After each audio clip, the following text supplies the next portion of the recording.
Ya, di dalam hadis Nabi sallallahu alaihi wasallam ya, Rasulullah SAW bersabda, al-umratu ila al-umrah kafaratun lima bainahuma wal hajjul mabruru laisa lahu jazaa'un ila jannah. Dalam riwayat Bukhari.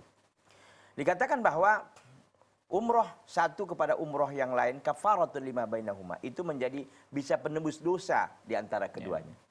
Wal hajjul mabrur, haji mabrur laisa lahu jazaa', tidak dia memiliki balasan lagi illal jannah. Al hajjul mabrur ya, haji yang mabrur itu tidak memiliki balasan yang cocok dan pantas lagi illal jannah, kecuali jannah. Masya Allah, luar biasa. Jadi kiat yang bisa kita lakukan untuk kita bisa mendapatkan al-hajju al-mabrur itu, salah satunya kata para ulama adalah kita ikhlas dalam melaksanakan ibadah haji. Tidak ada tuntutan lain, tidak ada harapan lain kita kecuali hanya kepada Allah SWT.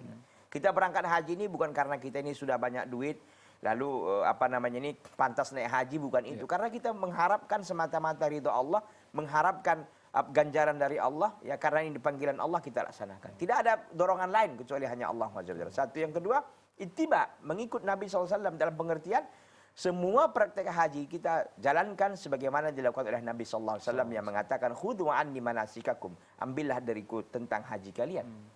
Yang ketiga, harta yang digunakan itu harus harta yang baik dan halal. Kata Nabi SAW, innallaha thayyibun la yaqbalu illa thayyiban. Sungguhnya Allah itu maha baik dan tidak menerima kecuali yang baik-baik.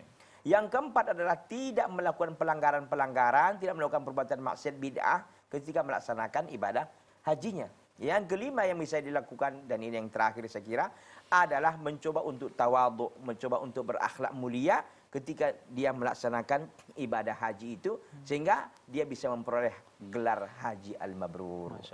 Demikian.